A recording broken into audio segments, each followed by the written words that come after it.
Morgan, and today I will be reading Chapter 7 of A Bachelor Husband by Ruby M. Ayres. Chapter 7. When the links of love are parted, strength is gone. Directly Chris had gone, Marie opened her door, which he had shut after him, and ran downstairs. The lounge was almost deserted. Most of the visitors were dressing for dinner, but Feathers was lounging against the open swing door, which led into the garden. His hands were deep thrust into his pockets, and he was looking out over the sea with moody eyes. Marie ran up to him breathlessly. "Mr. Dacres?"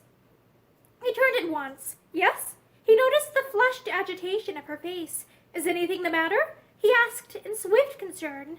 "Yes, no. Oh, it's nothing much, at any rate, but I told Chris you were going to take me to a concert tonight, that you had got 2 tickets. She broke off agitatedly, only to rush on again. "Of course, I know you're not. I only just said it, but if he asks you, you wouldn't mind not telling him, would you?" Feathers looked utterly mystified, but she was too much in earnest for him to smile, so he said quietly, "There is rather a good show on the pier, so I'm told. I'll get some tickets and we'll go." She flushed all over her face, and her lips quivered. I know it's horrid of me, and I can't explain. There isn't any need for you to take me at all, really, but I knew Chris wanted to play billiards." She broke off. She had said more than she intended. Feathers laughed. "Chris is a goth. I like music, and I'm sure you do, so we'll snap our fingers at him and go to the concert." "You don't really want to. You wouldn't have thought of it if I hadn't said anything," she stammered. "I've often thought of it," he maintained quietly.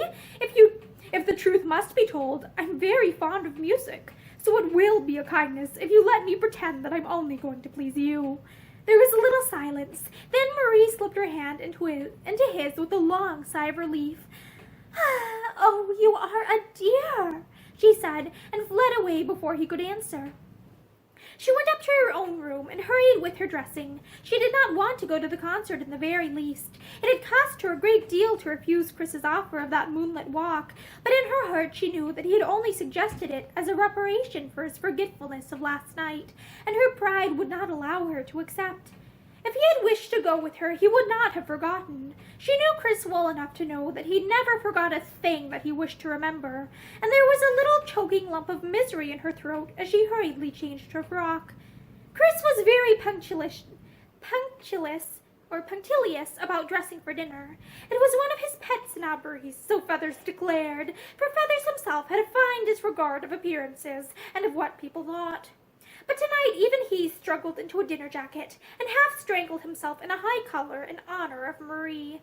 At dinner Chris chaffed him mercilessly across the space that divided their tables. "You'll be putting brilliantine on your hair next," he said. "Not that it would be much use," he added dryly. "I think his hair looks very nice," said Marie Celeste. She did not think so, but she was so grateful to him for having rushed into the breach for her tonight that she looked upon him through rose-tinted glasses. Feathers smiled grimly, meeting her eyes. "Mrs. Lawless, may you be forgiven," he said solemnly, "and may I also remind you that if you want to be in time for the show, you'll have to go without the water ice, which I see they promise us as the final tidbit on the menu." "I hate water ices," Marie declared, and I'm quite ready when you are." She looked at her husband. "Don't wait for me, my child," said Chris. "Run away and amuse yourself." Marie rose from the table quietly. I'll just get my coat," she said to Feathers. She walked down the room between the crowded tables, the eyes of both men following her. She made a pathetic little figure, so Feathers thought, and was angry with himself for the thought. He did not want to think of her as unhappy. He could not imagine why he always read sadness in her face. He turned to Chris. "Why don't you come with us?" he asked abruptly. Chris opened his eyes in faint astonishment. "What? Be penned up in a stuffy concert hall all the evening?" he said. "My dear chap, it's no worse than the billiard room," Feathers answered irascibly. "You spend too much of your time there." Chris looked at him in utter amazement. Then he laughed. "Is it a joke or what?" he asked helplessly. Feathers pushed back his chair rather violently and rose. "Think it over," he said curtly, and walked out of the room. Chris did think it over. He went out onto the seafront and stared at the sea, and wondered what on earth his friend had been driving at. He did not at all all like the way in which Feathers had looked at him, or the tone of voice in which he had spoken. As a rule, everyone looked upon Chris with approval. He threw his half-smoked cigarette over the seawall onto the sand, and, with morose eyes, watched it consume away. He was not going to be lectured by Feathers, old friends as they were. He began to feel himself distinctly ill-used. Now he came to think of it, it was pretty cool of him to take Marie Celeste off to a concert and leave him to shift for himself. He was not at all sure that he was being fairly treated. "A penny for your thoughts," said Mrs. Harriet beside him, and he started from his reverie and laughed. "Nothing. I was just wondering about something, that's all." He was really rather glad to see her. It was dusk out there on the seafront, and Mrs. Harriet always looked her best in a half-light, as do most women who take the tint of their hair and complexion out of a box. She was dressed in black, too. It suited her admirably, and there was a fluffy white fur around her throat and shoulders, which rather appealed to Chris. Feathers had knocked a corner off his complacency, and he was just in a mood to accept the soothing flattery which Mrs. Harriet knew to a nicety how to administer. "I've never seen you look so cross before," she challenged him. "What is the matter? And where is Mrs. Lawless?" "She's gone to a concert." "Oh, yes, with Mr. Dacres. I saw them going along the road together just now." She paused. "You don't care for music, I suppose?" "Not particularly. Neither do I. I don't think people who are very keen on games are ever fond of music and artistic things like that. Do you?" "Perhaps not," he agreed. She drew the feathery wrap closer round her throat. "Isn't it a heavenly night? What shall we do?" Chris laughed rather grimly. "I've nothing to do. I'm quite at your service." "Really?" Her eyes were bright in the half-light. "Well, then, shall we take a boat and row out to meet the moon?" "Meet the moon?" Chris echoed blankly. She laughed. "Yes, isn't that what romantic people do?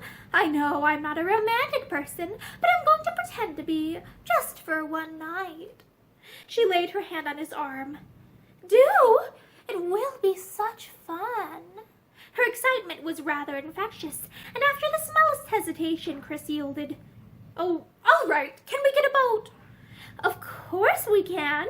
She kept her hand through his arm as they went down the sands to look for an old boatman, from whom Mrs. Harriet declared she had often hired boats before. "Do ye want me to come along with yer?" he asked, as he dragged a skiff down to the water's edge. Mrs. Harriet laughed and looked at Chris. "Do we want Sharon to row us on the sticks?" she asked. Chris made a wry little face. "I think we might be able to manage without his help," he said. He gave her his hand and followed her into the skiff. It was a perfect night. There was hardly a ripple on the water, and the moon was rising in a gleam half-circle above the horizon. Mrs. Harriet dabbled her hand in the cool water, and her diamond rings glittered like sparks of fire. "Now, isn't this better than that horrid, stuffy old billiard room?" She asked presently. Chris frowned, and his friend's words, which he had forgotten for the moment, came back with worrying insistence. "It's no worse than the billiard room. You spend too much of your time there." What the deuce had Feathers meant? "Did you hear what I said?" Mrs. Harriet demanded, and he roused himself with an effort. "I heard, yes." "And don't you agree?" Chris temporized. "Well, there's more air out here," he said. She laughed lightly. How you do hate to agree with anyone," she said. She leaned back and looked up at the sky. "This reminds me of the nights in India," she said suddenly. Chris made no comment, and she went on. "It seems as if my life out there must all have been in another world."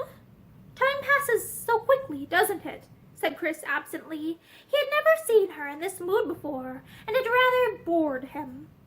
"I went out as soon as I was married," she went on, taking it for granted that he was interested. "I was, so young. Younger than Mrs. Lawless, I should think." She laughed rather bitterly. "I thought I was going to be happy ever after, as the storybooks have it, when I got married." She shrugged her shoulders. "That's what comes of marrying for money." "You are very candid," Chris said amusedly. I am. I think it always pays, don't you? He shrugged his shoulders. I haven't thought about it. I have, and I know that people don't like me because I always say what I think. Don't they? He drew on the skulls a little, and, resting on them, fumbled for a cigarette case. There was a little smile on his face. Mrs. Harriet was amusing him now, though unconsciously. She stretched out a white hand. Give me a cigarette. Chris handed her his case, but she waved it away. Don't be so ungallant. Light it for me. He did as she asked. Does your wife smoke? She asked abruptly. No. He bent to the skulls again. I'm afraid she's not very modern. She caught up the word quickly. Afraid? Chris frowned. I should have said glad, perhaps. He corrected himself rather shortly. Mrs. Harriet looked at him in silence for a moment. Then she said energetically, Don't let marriage turn you into a bore, Chris. A bore? He was so amazed that he dropped his cigarette. Yes, she smiled teasingly. It does that with most men, you know. I think I can promise you it will not do that with me, he said rather warmly. I have always loathed the idea of ordinary married life, staying at home night after night, tied to a woman's apron strings, dropping all one's pals. He broke off, coloring warmly. He had said a great deal more than he had intended, and he knew that she had purposely led him on to do so. Don't you think we had better be getting back? He asked, rather curtly. What? Already? She laughed, and bending forward, looked at a small jeweled watch on her wrist. Why, it's not 9. She turned and looked out over the smooth sea. Let's row out to that boat, she said suddenly. She indicated a small anchored fishing smack with furled sails that looked like a fairy ship in the path of the moonlight. We can get on board if there's nobody there. Do. It will be such fun. Chris had the uncomfortable feeling that she expected him to refuse, and because he made it a rule never to do what he knew was expected of him, he agreed. He pulled the little skiff about and made for the anchored boat. There was a light on her mast and a lantern tied to her bow, but apparently she was deserted. Mrs. Harriet made a cup of her hands and called along, Goy! There's nobody on board, she said. Go closer to her, Chris. When they were near enough, she stretched out her hand and caught at a rope hanging loosely at the side of the ship. It's a ladder, she said excitedly. Oh, we must go on board. It's so romantic. It's a fishing smack. It will be horribly dirty, probably, Chris objected. She was standing up, holding to its side. Of course it won't be. She looked around at him. I believe you don't want to come, she said, laughing. Chris drew on the sculls without another word and stood up. If you're so bent on trespassing, he said, and held out his hand. They scrambled on board together and looked around. The ship was quite deserted and rocking gently on the smooth water. Mrs. Harriet clapped her hands like a delighted child. She was quite a good actress when she was in the mood and given the right environment. Isn't this lovely? It reminds me of the days when we used to hide in ruined castles when we were children. She spoke as if ruined castles were to be met with in every street of every suburban town. There's not much of a ruined castle about this, said Chris. He was not at all amused. He thought this whole adventure silly, which merely showed that he was not with the right woman and not interested in the woman he was with. The moon was high in the sky, and the twinkling lights of the town looked a long way off, though very faintly in the distance they could hear the sound of the band playing on the pier. Chris listened apathetically, then suddenly he spoke. It must be late. They're playing God Save the Queen, God Save the King. He looked at his watch. It was 10:30. It's time we went back, he said. He wondered uncomfortably what Feathers would say if he could see him now. He went back to the side of the fishing smack where he had left the skiff. Then he stifled an oath, for the painter he had fastened loosely to the rope ladder had come untied, and the skiff had drifted away. Mrs. Harriet uttered a shrill scream when she saw what had happened. She was really not in the least frightened. She loved sensation, and what she was pleased to call thrills, and it was rather exciting to find herself in such a predicament with a man as good-looking and difficult as Christopher Lawless.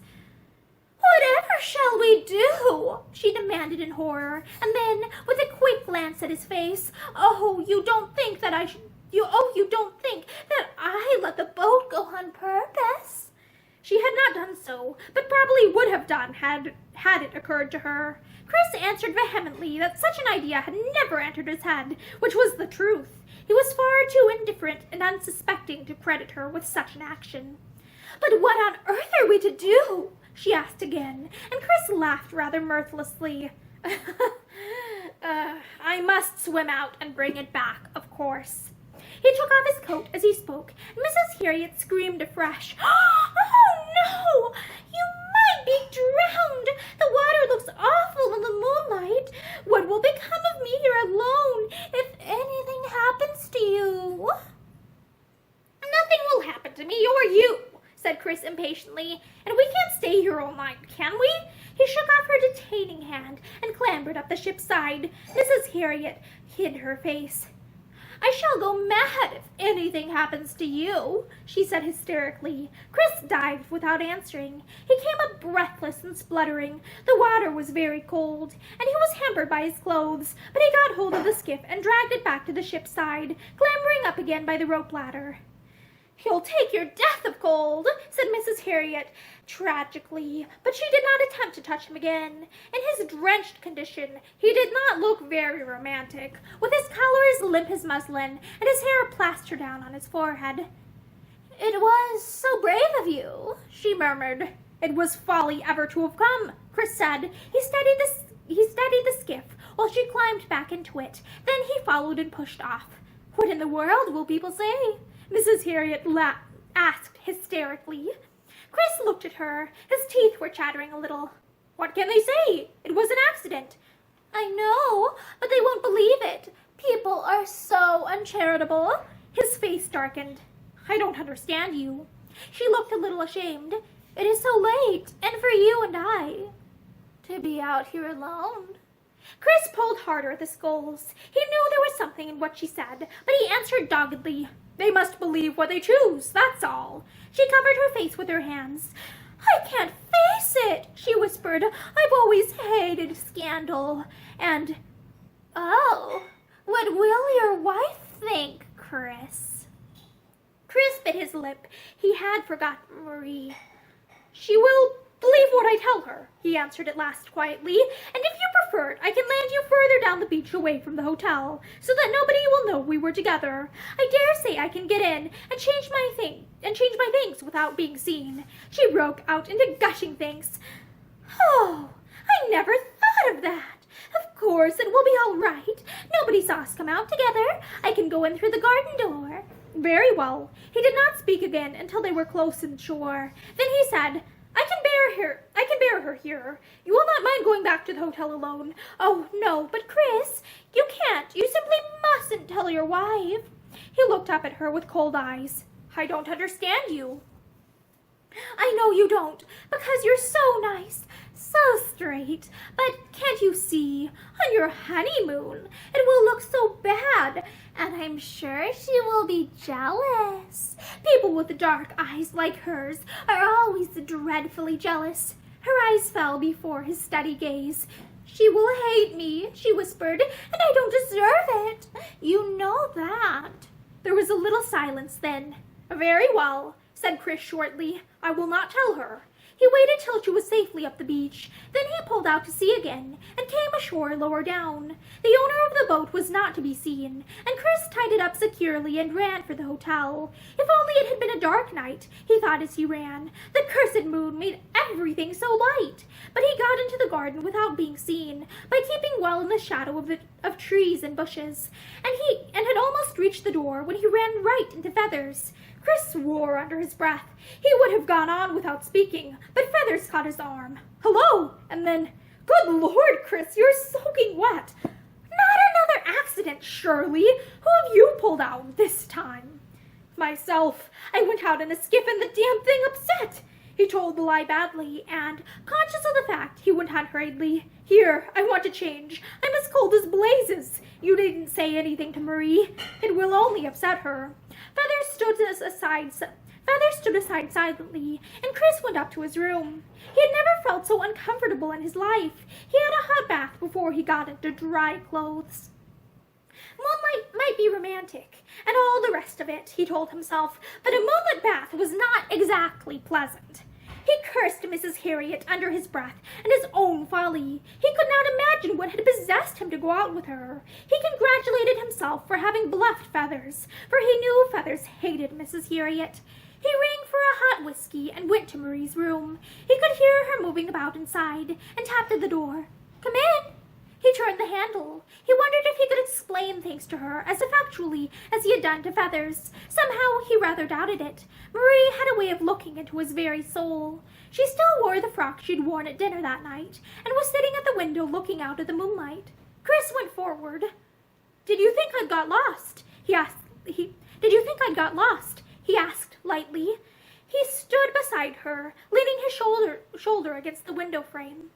"Did you play billiards after all?" Marie asked. She did not answer his question. She was sitting with her back to the light, or he might have seen the tear stains on her face.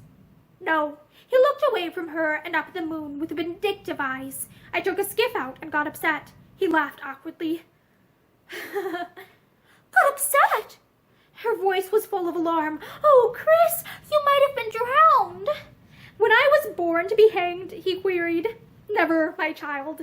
But it was a cold bath, I can tell you. I had to change and make myself presentable before I came to you. Well, how did you enjoy the concert?" "Very much." She told him a little about it. She had not enjoyed it a bit. Her thoughts had been with him all the time, but she would have died rather than let him guess it. His handsome eyes searched her face. She looked wonderfully sweet and dainty in the moonlight, and with sudden impulse he stooped and took her hand. "It's a queer sort of honeymoon, Marie Celeste," he said rather hoarsely. He felt the little hand tremble in his, and then suddenly lie very still, but she did not speak, and he went on with an effort to get away from the something tragic of which he was vaguely conscious. "Are you sorry yet that you married me?" She shook her head. "Of course not."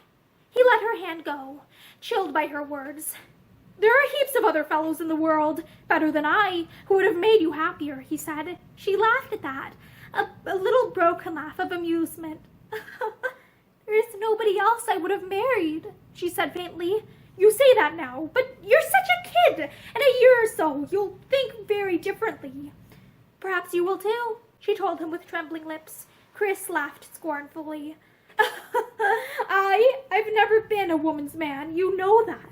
She did know it, and was glad to know it. It was the one small ray of hope in her darkness, that if he did not love her, at least he had never loved anybody else. She gave a long sigh of weariness. "You're tired," said Chris quickly. "I'll go. Don't sit by the window any more. It's getting cold, and you've got to be careful, you know."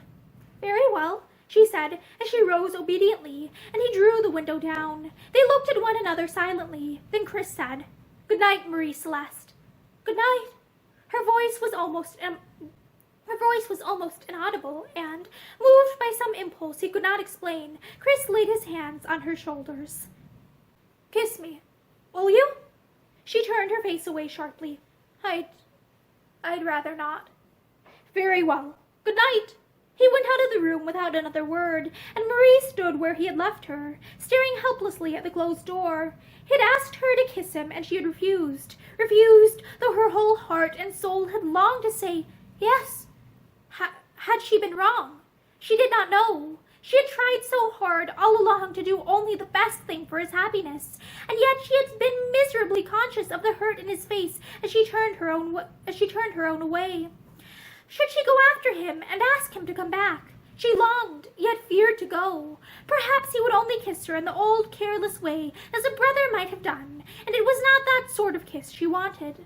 "Half a loaf is better than no bread." The old proverb floated mockingly before her.